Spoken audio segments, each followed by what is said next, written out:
Pourquoi est-ce que le projet Pi Network ne sera peut-être jamais listé sur des grosses plateformes comme Coinbase ou Binance?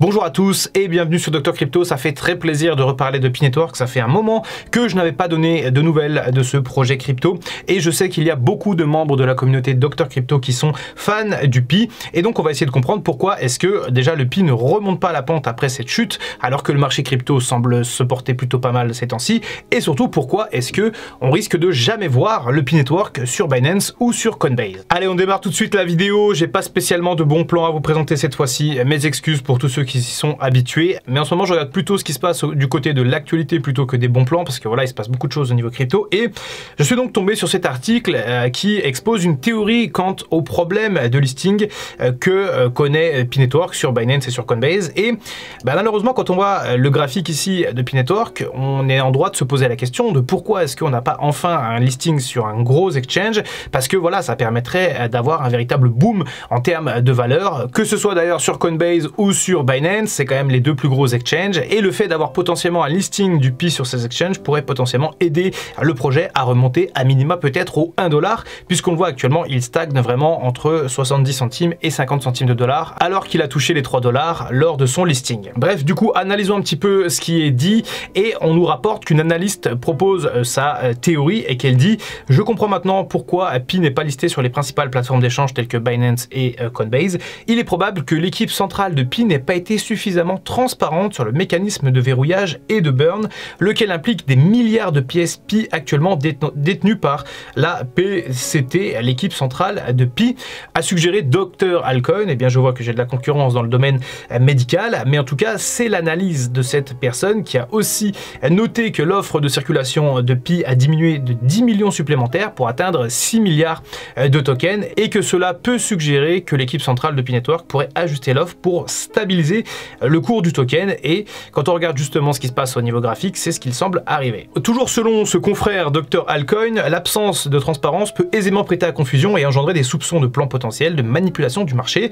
Attention, là j'interviens dans la lecture de cet article parce que je trouve que le mot est assez violent. Manipulation de marché, c'est quand même quelque chose de très violent, c'est presque une allégation, et donc je tiens à prévenir les spectateurs de Dr Crypto, je ne prends pas parti, je suis en train de lire l'article et d'essayer d'en tirer des analyses. Et donc bien sûr je ne cautionne pas de telles accusations. Mais par contre, ce fameux Dr Alcoin explique que l'équipe de Pi Network pourrait éventuellement décrocher un nouveau listing une fois que l'équipe centrale améliorera la transparence pour la plupart des pièces détenues par la communauté. Bon, alors ça effectivement c'est un point. Quand on regarde un petit peu ce qui se passe on-chain du côté de la tokenomics, etc. autour de Pi Network, on trouve très peu d'infos, et j'en suis le premier déçu parce que j'adorerais faire plus d'analyses, notamment des analyses on-chain et des analyses de tokenomics pour voir un petit peu ce qui se passe au niveau des tokens Pi, et malheureusement pour le moment ça ne semble pas être possible. On nous explique également que la demande de la communauté Pi fait face à un obstacle de taille, parce que on en avait parlé lors du listing, mais la communauté a voté, et elle a voté fortement à 86% pour un listing sur la plateforme Binance, et c'est Binance qui avait lancé eux-mêmes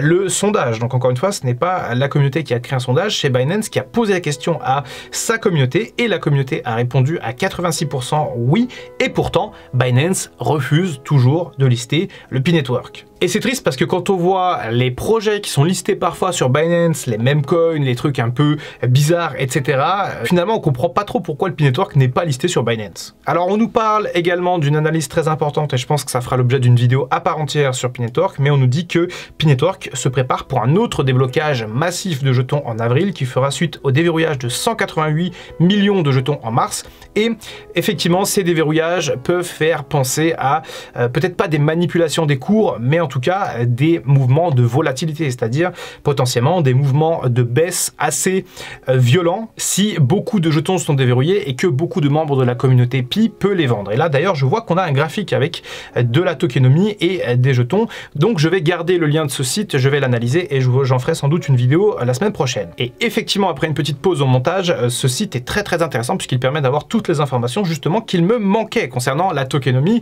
concernant les clients Pi, concernant le mining, concernant la liquidité, etc. Je vais me faire un plaisir d'analyser ça en long, en large, en travers, et la semaine prochaine, on fera une analyse complète de ce qui se passe au niveau blockchain avec P-Network. Bref, la morale de l'histoire, c'est effectivement qu'un refus de listing crypto peut parfois faire autant de mal qu'un délisting, parce que c'est vrai que certaines cryptos sont parfois délistées des plateformes, et effectivement, souvent les cryptos meurent, parce que quand on a un délisting, c'est quand même assez violent, ça montre une perte de confiance assez forte envers ce projet crypto, et là, eh bien, ce refus de listing fait quand même très mal à la communauté P-Network, parce qu'encore une fois, beaucoup de fans de Pi s'attendaient à ce que Pi arriverait finalement sur Binance, que quand même le P-Network est dans le top 30 des projets les plus capitalisés actuellement. Or, ça ne semble pas être le cas pour le moment. Bien sûr, si jamais les choses évoluent, je me ferai un plaisir de vous en parler sur la chaîne Dr Crypto. Donc, n'hésitez pas à vous abonner si jamais vous n'êtes pas encore abonné à la chaîne. Je remercie tous les membres de la communauté P-Network qui sont abonnés et qui soutiennent cette vidéo. Voilà pour cette vidéo d'actualité sur le P-Network. On va pas spécialement faire de points sur le prix parce qu'on peut voir qu'il bouge pas vraiment ces temps-ci. On fera peut-être une analyse technique aussi également autour du P-Network. À voir encore une fois, n'hésitez pas à me dire dans les commentaires ce que vous voulez sur la chaîne parce que j'écoute aussi les avis de la communauté. Pour moi, c'est extrêmement important. Et bref, c'était le Dr Crypto. On se retrouve très bientôt pour une prochaine vidéo. En attendant, comme d'habitude, prenez soin de vous, prenez soin de votre wallet et prenez soin de vos tokens Pi. I can feel the blood creeping up from the heathens. Got will, got fight, got pride, got reason. If they wanna go eat, then you know I'm gon' feed them. If you're coming for me, hope you're ready for a demon.